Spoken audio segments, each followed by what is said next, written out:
اللہ رب العزت نے قرآن کریم فرقان حمید کے اندر وعدہ پورا نہ کرنے والوں کے بارے میں 5 باتوں کو ذکر فرمایا جو اپنے وعدے کو پورا نہیں کرتا، آخرت کے اندر اس کے اعمال میں سے اس کا کوئی بھی حصہ نہیں ہوگا، اور قیامت والے دن اللہ تبارک و تعالی وعدہ پورا نہ کرنے والوں سے کلام بھی نہیں فرمائے گا، اور جو شخص اپنے وعدے کو پورا نہیں کرتا اللہ تعالیٰ قیامت والے دن اس پر نظر رحمت نہیں فرمائے گا۔ اور چوتھی بات اللہ نے قرآن میں بیان فرمائی کہ جو وعدہ پورا نہیں کرتا اللہ تعالیٰ قیامت والے دن اس کے گناہوں کو بھی معاف نہیں فرمائے گا۔ اور 5ویں وعید بیان فرمائی قرآن نے کہ ان کے لیے دردناک عذاب ہے، کہ ایسا عذاب کہ جو ان کے اندر برداشت کرنے کی سخت نہیں ہوگی، برداشت کرنے کی طاقت نہیں ہوگی۔ اس لیے انسان کو وعدہ کرنے سے پہلے سوچنا چاہیے کہ وہ جو وعدہ کر رہا ہے اس پر اس کا پورا اترنا ممکن بھی ہے یا اس کے لیے ناممکن ہے، وہ اس وعدے کو وفا بھی کر سکتا ہے یا وعدے کو وفا نہیں کر سکتا۔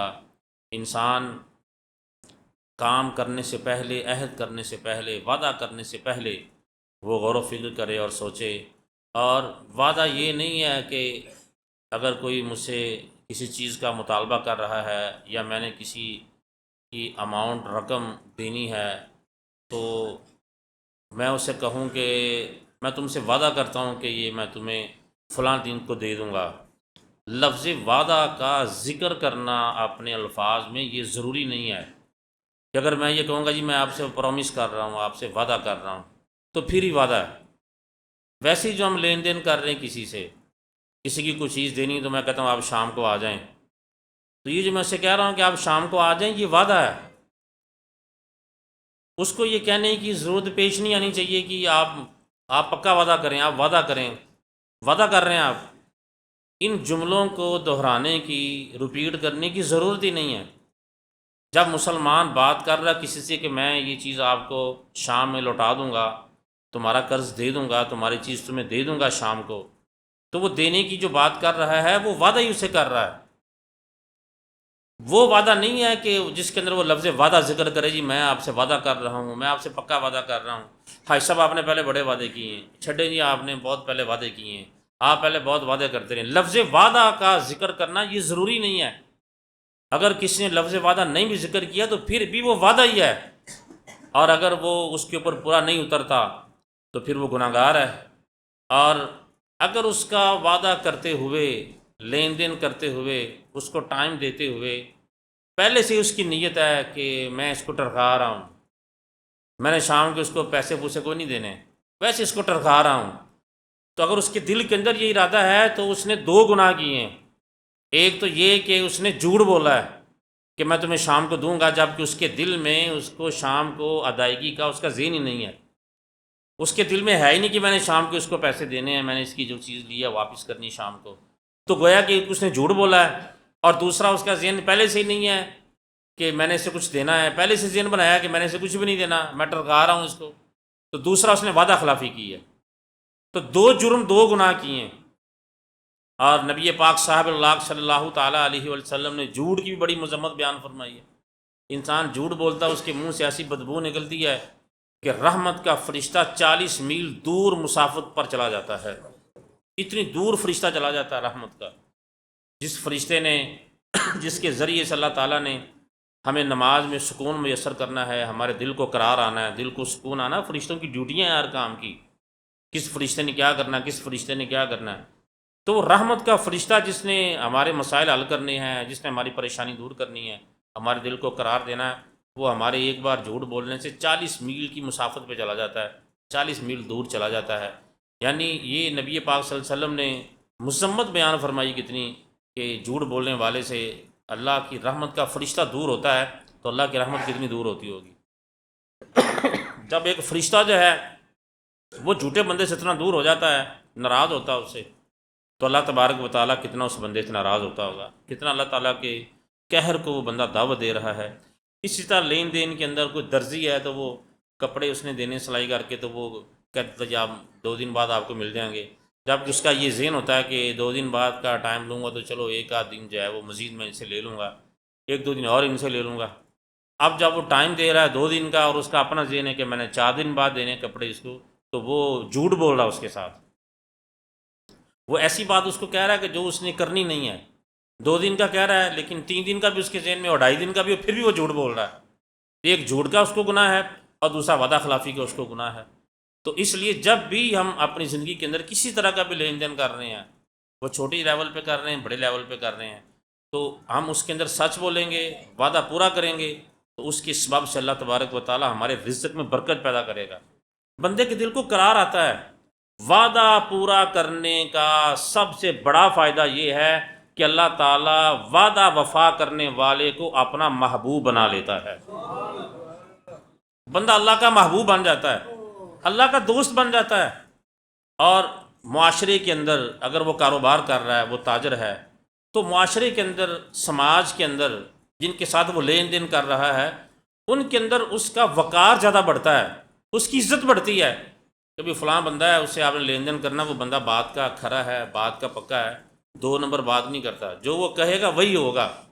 یعنی اس دور کے اندر تو بندے کے پاس پیسے بھی پورے ہوں اور پھر بھی وہ بھیک مانگنے کی طرح گھوم رہا ہوتا ہے کہ مجھے کہیں سے 1 نمبر چیز مل جائے، مجھے اوریجنل چیز کہیں سے مل جائے۔ پیسے بھی پورے وہ دے رہا ہے، جتنے اس نے منہ مانگی قیمت ہے اتنے ہی دے رہا ہے،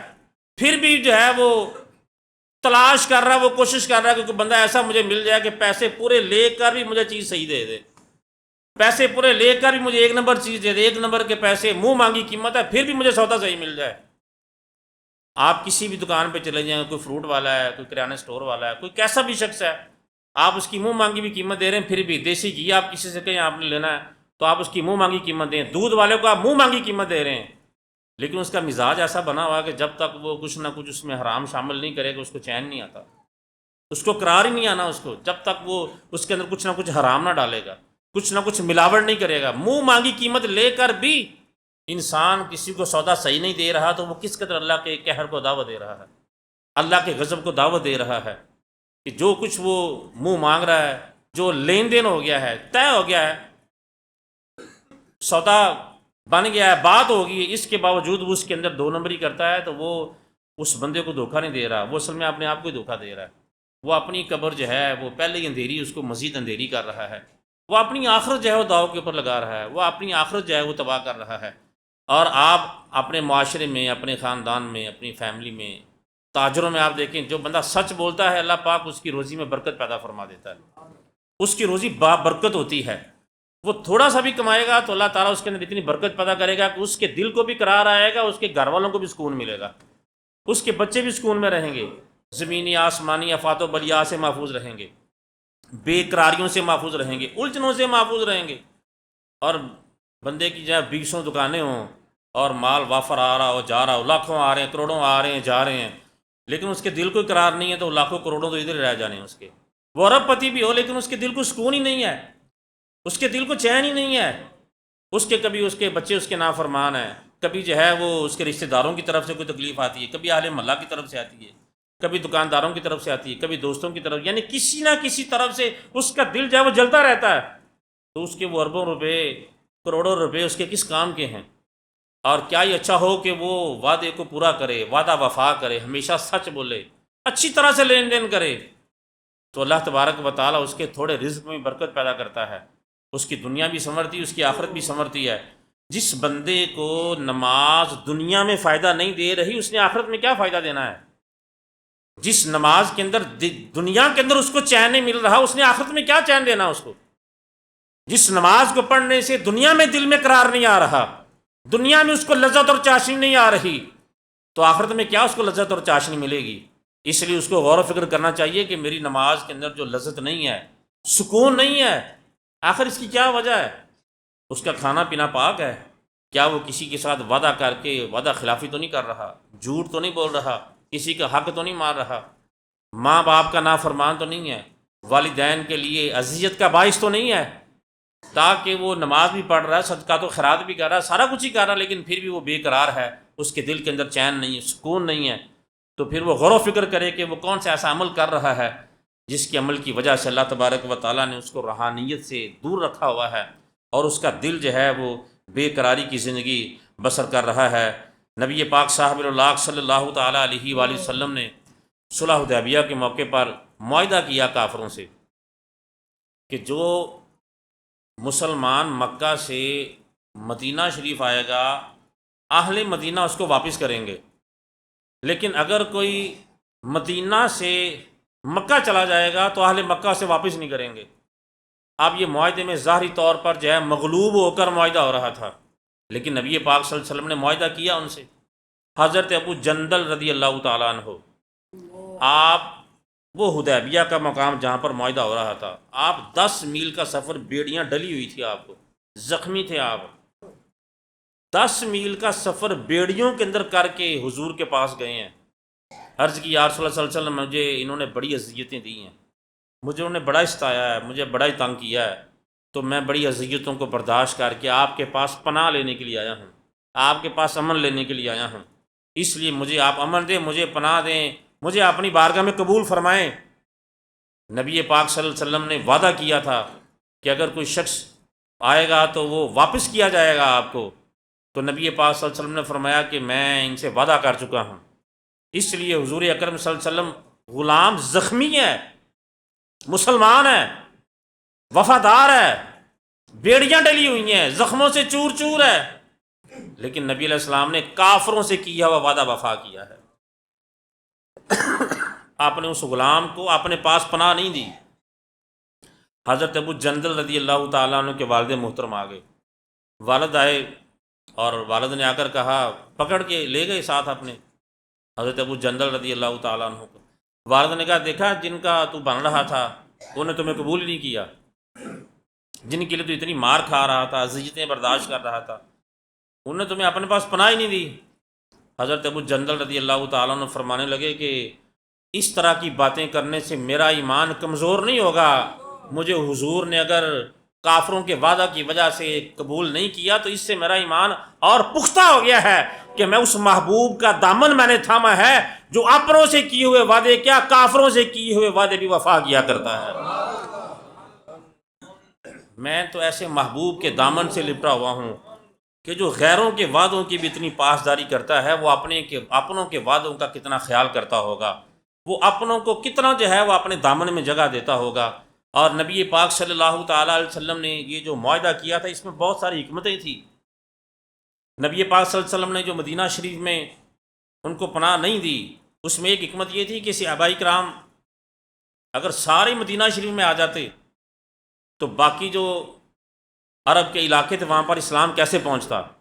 اس لیے جب صحابی رسول کوئی مکہ المکرمہ سے نکلنے میں کامیاب ہوتا تو جس علاقے میں وہ جاتا تو وہ اکیلا تھا، لیکن جہاں پر وہ بیٹھتا اس کے پاس لوگ آتے، جمع ہوتے، بیٹھتے، تو وہ خوشبو جو انہوں نے محبوب علیہ السلام کی زلفوں سے لے کر اپنے سینے کو منور کیا ہوتا تھا، جب وہ میٹھی میٹھی اور پیاری پیاری باتیں سنتے تو وہ کلمہ پڑھ کے دارہ اسلام میں داخل ہو جاتے۔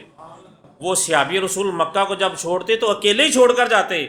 لیکن جب حضور کی بارگاہ میں حاضری دینے کے لیے آتے تو 500 کا لشکر لے کر آتے اور حضور کی بارگاہ میں وہ سارے آ کر کلمہ پڑھتے اور دامن مصطفیٰ سے وابستہ ہو جاتے۔ ایک صحابی رسول کو جیل میں بند کیا گیا، جب جیل میں بند کیا گیا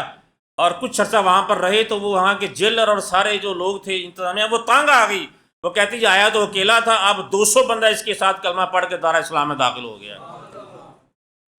تو نبی پاک صلی اللہ علیہ وسلم نے جو بھی اپنی زندگی کے اندر امور سر انجام دیے اس میں بہت ساری حکمتیں ہیں۔ تو نبی پاک صاحب اللہ صلی اللہ تعالیٰ علیہ وسلم نے ہر موڑ پر، ہر وقت، ہر لمحے حضور اکرم صلی اللہ علیہ وسلم نے اپنا قول جو حضور نے ارشاد فرمایا ہے محبوب علیہ السلام نے اس کے اوپر پیرا دیا ہے، اور رسول اعظم صلی اللہ علیہ وسلم نے وعدہ وفا کرنے کی، وعدہ پورا کرنے کی نبی پاک صلی اللہ علیہ وسلم نے ترغیب دلائی ہے۔ حضرت امام احمد رضا خان بریلوی رحمۃ اللہ تعالیٰ علیہ آپ کے شاگرد خاص ہیں، حضرت علامہ مولانا مفتی امجد علی اعظمی رحمۃ اللہ علیہ، آپ کی بڑی مشہور تصنیف ہے بہار شریعت، وہ میں نے ساتھ لانی تھی تو مجھے یاد نہیں رہا۔ ایسی پیاری اور بے مثل کتاب ہے کہ جس بندے کے پاس بہار شریعت ہو، 2 جلدیں اس کی، اس بندے کو کسی مفتی سے مسئلہ پوچھنے کی ضرورت نہیں ہے۔ یعنی جتنے بھی مسائل ہیں اور جتنی فقہ کی کتابوں میں، بڑی بڑی کتابوں میں جو عربی کتابیں ہیں، شروع سے لے کر اینڈ تک جو 8 سالوں میں پڑھائی جاتی ہیں، انہوں نے وہ سارے مسائل جمع کر کے اردو کے اندر اس کتاب میں تحریر کیے ہیں، بار شریعت کے اندر۔ یعنی وہ ایسی کتاب ہے کہ علماء ان کو ہر جمعرات سال ثواب کرتے ہیں کہ آپ نے ہمارے اوپر احسان کر دیا، بڑے بڑے مسئلے آسان کر کے ہمارے سامنے بیان کر دیے۔ تو آپ وہ بار شریعت آپ نے دیکھی بھی ہوئی ہے، آپ نے نام بھی سنا ہوا، آپ اس کو خریدیں، اس کو لیں، اپنے گھر میں رکھیں۔ جس بھی قسم کا آپ کو مسئلہ درپیش ہے، طہارت کے حوالے سے، غسل کے حوالے سے، یا کاروبار کے حوالے سے، لین دین کے حوالے سے، قربانی کے مسائل ہیں، وہ سارے تفصیل کے ساتھ انہوں نے زبردست انداز کے ساتھ اور مدلل انداز کے ساتھ انہوں نے بیان کیے ہیں۔ مفتی امجد علی اعظمی رحمۃ اللہ علیہ جب فارغ ہوئے پڑھ کے، تو آپ کے استاد محترم حضرت امام احمد رضا خان بریلوی رحمۃ اللہ علیہ، آپ نے فرمایا بھی تیرا کام یہ ہے کہ تو نے نبی علیہ السلام کا دین ساری زندگی پڑھانا ہے، وہ جو تو نے مجھ سے سیکھا ہے، جو پڑھا ہے، وہ تو نے آگے نبی کا دین لوگوں تک پہنچانا ہے۔ قبول کر لیا جو استاد صاحب نے فرمایا، اور دین پڑھانے پہ لگ گئے، صبح سے لے کر دوپہر تک، پھر وقفہ ہوتا، پھر شام تک، رات تک پڑھنے پڑھانے کا سلسلہ جاری رہتا۔ ایک دن ایسا ہوا کہ آپ کا 5 سال کا بیٹا انتقال کر گیا، مفتی امجد علی اعظمی رحمۃ اللہ علیہ کا 5 سال کا بیٹا۔ بیٹا تو پھر بیٹا ہی ہوتا ہے، پیغام ہے جی آپ کا بیٹا انتقال کر گیا۔ آپ اس وقت مدرسے کے اندر حضور کا دین پڑھا رہے تھے۔ آپ نے فرمایا کہ میرے بیٹے کے لیے کفن دفن کا انتظام کرو، میرا ابھی یہ پڑھنے پڑھانے کا ٹائم ہے، تو میں نے اپنے استاد سے وعدہ کیا ہے کہ میں اپنی زندگی میں پڑھاؤں گا، تو اگر میں ابھی دوران پڑھائی اٹھ کر چلا گیا تو میں نے استاد سے کیا ہوا وعدہ جو ہے وہ وفا نہیں ہوگا، بے وفائی ہو جائے گی۔ آپ کفن دفن کا انتظام کرو، تب تک میں یہاں سے فارغ ہو جاؤں گا تو میں نماز جنازہ میں شرکت کر لوں گا۔ استاد سے کیا ہوا وعدہ وفا کیا۔ جب ختم ہوئی کلاس، آپ گئے دفن کیا تو لوگوں نے تانے مارے بڑے۔ آپ فرماتے میں نے وہ سارے تانے برداشت کیے اور وہ سارے تانے سنے، اور تانے سننے کے بعد میں اپنے استاد کی قبر پر چلا گیا، استاد امام احمد رضا خان بریلوی رحمۃ اللہ علیہ، ان کی قبر پر چلا گیا، اور میں نے کہا استاد جی میں نے آپ کے ساتھ کیا ہوا وعدہ وفا کیا ہے، میں پڑھتا پڑھاتا رہا ہوں، میں نے چھوڑا نہیں اس کو۔ جو ہمارے اکابرین ہیں، بڑی ان کی قربانیاں تھیں، بڑے متقی اور پرہیزگار تھے۔ مرزا مظہر جانے جانا رحمۃ اللہ علیہ، آپ اپنے استاد کے پاس تفسیر لکھنے جاتے تھے، اور لکھتے لکھتے جب آدھی کی تفسیر ہوئی، تفسیر عزیزی، تو آپ کے استاد کا انتقال ہو گیا، دنیا سے پردہ کر گئے۔ تو شاگرد پریشان ہوا کہ تفسیر آدھی رہ گئی ہے۔ جب رات کو سوئے تو استاد خواب میں تشریف لے کر آئے، فرمایا آدھی تفسیر تجھے میں نے اپنی زندگی میں لکھوا دی ہے، آدھی جو باقی رہ گئی ہے میری قبر پر آ جایا کر، تو پوچھتا جایا کر، میں قبر کے اندر سے تمہیں تفسیر لکھواتا جایا کروں گا۔ فرمایا وہ ساری پھر آدھی تفسیر آپ نے اپنے وصال کے بعد اپنے شاگرد کو لکھوائی ہے۔ تو آپ قبر پر گئے اور جا کر کہا استاد جی میں نے آپ کے ساتھ کیا وعدہ پورا کیا ہے، تانے میں نے سنے ہیں لیکن وعدہ وفا کیا ہے، دین پڑھایا ہے۔ جب مفتی امجد علی اعظمی رحمۃ اللہ علیہ، اہل سنت کا میں آپ کا ایک نام ہے، مشہور شخصیت ہیں، جتنے سنی ہیں وہ کسی بھی خانقاہ کے ساتھ اس کا تعلق ہے، کسی بھی تحریک کے ساتھ اس کا تعلق ہے، وہ سارے مفتی صاحب کو مانتے ہیں، اس لیے کہ آپ نے وہ کام کیا ہے جس کا سب اہل سنت پر یہ احسان ہے، تمام صحیح العقیدہ پر احسان ہے۔ جب رات کو سوئے تو آپ کی قسمت کا ستارہ جاگ اٹھا، امام الانبیاء خواب میں تشریف لے کر آئے، اور فرمایا امجد علی اعظمی وعدہ تو نے احمد رضا سے کیا تھا، لیکن دین تو میرا ہی پڑھا رہا تھا نا، دین تو نے میرا پڑھایا ہے، اور میرے دین کو چھوڑ کر تو نے باہر جانا مناسب نہیں سمجھا، اور میرے دین کے لیے تانے برداشت کیے ہیں، اور استاد سے کیا وہ وعدہ وفا کیا ہے۔ فرمایا وہ وعدہ تو نے احمد رضا سے کیا تھا جو وفا ہوا ہے، فرمایا ایک وعدہ تیرے ساتھ آج نبیوں کا امام کر رہا ہے۔ فرمایا میں امجد علی اعظمی میں ایک وعدہ تیرے ساتھ کر رہا ہوں کہ جو بھی تو تصنیف کرے گا قیامت تک تیری تصنیف سے میری امت فائدہ حاصل کرتی رہے گی، اور تیرا جو ہے وہ ظاہری علم جو ہے، ظاہری علوم سے جو ظاہری علم بھی تیرا، اس کا بھی چشمہ جاری رہے گا، اور باطنی علم کا چشمہ بھی تیرا جاری و ساری رہے گا۔ باطنی علوم سے بھی لوگ جو ہے برکتیں حاصل کریں گے، تیرا جو باطنی علم ہے اس سے بھی لوگ مستفید ہوں گے۔ آپ کے 16 بیٹے تھے اور سارے کے سارے عالم دین تھے، اور ایک شاگرد مفتی امجد علی اعظمی صاحب کا پاکستان کے اندر ہے، جن کا نام مولانا سردار احمد صاحب ہے، محدث پاکستان ہے، اور جتنے بھی اہل سنت کے لوگ ہیں وہ سارے مولانا سردار احمد صاحب سے اکتساب فیض کرتے ہیں۔ اس لیے کہ آپ دنیا کے کسی بھی خطے کے اندر جائیں گے، پاکستان کے کسی بھی کونے میں جائیں گے تو آپ کو محدث اعظم کا کوئی نہ کوئی شاگرد وہاں پر ضرور ملے گا،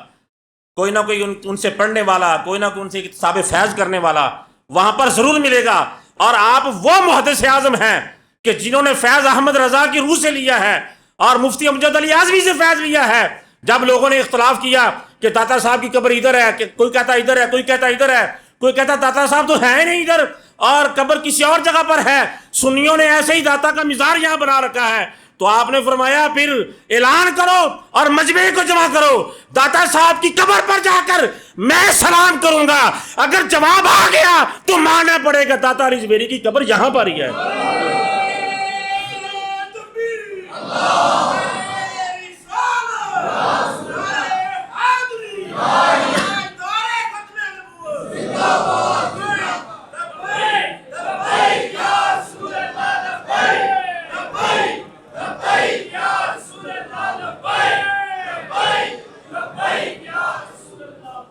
یہ وہ مولانا سردار احمد صاحب ہیں،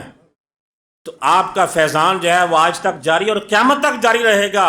اور اس فیضان کے قیامت تک جاری رہنے کے پیچھے جو ایک بات تھی وہ وعدہ کی وفائی تھی کہ آپ نے وعدہ وفا کیا ہے، وہ استاد کے ساتھ وعدہ ہو، ماں باپ کے ساتھ ہو، بزرگوں کے ساتھ ہو، رشتہ داروں کے ساتھ ہو، دوست احباب کے ساتھ ہو۔ حضرت عمر رضی اللہ تعالیٰ عنہ کے دور میں ایک شخص ہرمز تھا، کافروں کی طرف سے لڑتا تھا، بڑا جنا تھا، طاقتور تھا، بڑا نقصان پہنچایا اس نے مسلمانوں کو،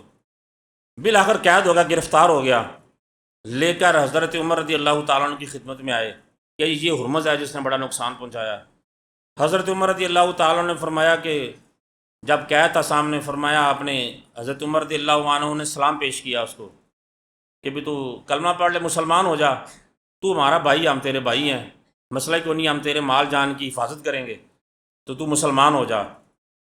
اس کی بدبختی، اس نے اسلام قبول نہیں کیا اس وقت، اس نے کہا میں کلمہ نہیں پڑھوں گا۔ تو آپ نے فرمایا بھی دو ہی چیزیں تھیں، ایک تیرے اوپر اسلام پیش کرنا تھا، اگر نہیں تو پھر تو مرنے کے لیے تیار ہو جا۔ اس نے کہا جی ٹھیک ہے، میں مرنے کے لیے تیار ہو جاتا ہوں، لیکن میں نے کلمہ نہیں پڑھنا۔ جب اس کو کٹہرے میں لایا گیا، سزائے موت ہو گئی، پھانسی دینے لگے، اس کو گردن کاٹنے لگے، تو اس نے کہا جی میری ایک گزارش ہے، خواہش ہے کہ مجھے پانی کی طلب ہے، اگر آپ مجھے پانی دے دیں تو آپ کی مہربانی۔ حضرت عمر رضی اللہ تعالیٰ نے فرمایا جس کو پانی دو۔ لوگ گئے، پانی لا کر اس کو دیا، پانی کا پیالہ اس نے پکڑا اور پانی پیے نہ، وہ دائیں دیکھے، کبھی بائیں دیکھے، کبھی آگے کوئی پیچھے دیکھے۔ تو حضرت عمر رضی اللہ تعالیٰ نے فرمایا بھی تو پانی تو نے مانگا ہے، تو تیری خواہش کے مطابق تمہیں پانی دیا ہے تو پانی پی لے، پانی پی کیوں نہیں رہا؟ تو کہتا جی مجھے ڈر لگ رہا ہے کہ کہیں ایسا نہ ہو کہ میں پانی منہ کو لگاؤں اور آپ کے جلاد میری گردن کاٹ دیں اور مجھے قتل کر دیں، میں مر جاؤں، پانی بھی نہ پی سکوں، یہ مجھے خوف آ رہا ہے۔ شاطر آدمی تھا، مکر و فریب کرنے والا تھا، ہوشیار چلاک تھا۔ حضرت عمر رضی اللہ تعالیٰ عنہ نے فرمایا بھی جب تک تو پانی نہیں پیے گا نا تب تک تمہیں قتل نہیں کیا جائے گا، تیری گردن نہیں اتاری جائے گی، تو آرام سکون سے پانی پی لے، میرے جلاد جو ہیں وہ جب تک تو پانی نہیں پیے گا تمہیں قتل نہیں کریں گے۔ یہ حضرت عمر رضی اللہ تعالیٰ عنہ کی زبان سے نکلنے کی دیر تھی کہ اس نے پانی کا پیالہ زمین پر گرا دیا، پانی سارا زمین پی گئی۔ تو وہ ہرمز کہنے لگا حضرت عمر رضی اللہ تعالیٰ عنہ سے کہ اے عمر، آپ نے مجھے کہا ہے کہ جب تک تم پانی نہیں پیو گے یہ والا تمہیں قتل نہیں کیا جائے گا، تو پانی تو اب ہے نہیں، لہٰذا اب آپ مجھے قتل نہیں کر سکتے، اب آپ مجھے مار نہیں سکتے۔ دیکھیں کہ کافر ہے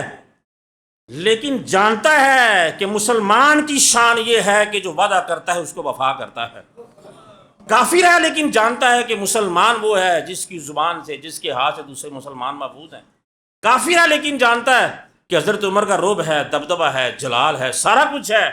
لیکن حضرت عمر رضی اللہ تعالیٰ عنہ وعدے کے بڑے پکے ہیں، بات کے بڑے پکے ہیں، یا اپنے وعدے سے نہیں پھرنے والے۔ حضرت عمر رضی اللہ تعالیٰ عنہ نے یہ نہیں اسے کہا کہ میں تم سے کوئی وعدہ کر رہا ہوں، نہ وعدے کے لفظ رپیٹ کیے ہیں، نہ اس کو پختہ کیا ہے، نہ بار بار کلام کیا ہے، بس ادھر ادھر دیکھ رہا تھا تو آپ نے فرمایا تو اس نے وہ پانی نیچے گرا دیا۔ تو حضرت عمر رضی اللہ تعالیٰ عنہ بہت ساری اس کی تعویلیں، بہت ساری توجیہیں، بہت کچھ اس کے اوپر ہو سکتا تھا، لیکن حضرت عمر رضی اللہ تعالیٰ نے فرمایا بھی باقی میں نے کہا تو ایسے ہی ہے کہ جب تک تو یہ پیالہ نہیں پیے گا تب تک تمہیں قتل نہیں کیا جائے گا، پانی تو زمین پی گئی ہے۔ حضرت عمر چاہتے تو زمین کو اشارہ کرتے کہ پانی باہر نکال، تو زمین نے پانی باہر نکال دینا تھا، لیکن حضرت عمر رضی اللہ تعالیٰ نے اپنا ارادہ ترک کر دیا، ہاتھ روک لیا، فرمایا بھی اس کو چھوڑ دو، اس کو قتل نہیں کرنا، اس لیے کہ میں نے اسے وعدہ کیا تھا کہ یہ پیالہ جب تک تو نہیں پیے گا تمہیں قتل نہیں کیا جائے گا، لہذا اس کو آزاد کر دیا جائے۔ حضرت عمر رضی اللہ تعالیٰ نے فرمایا اس کو آزاد کر دیا، چھوڑ دیا جائے، مسلمانوں کا قاتل ہے،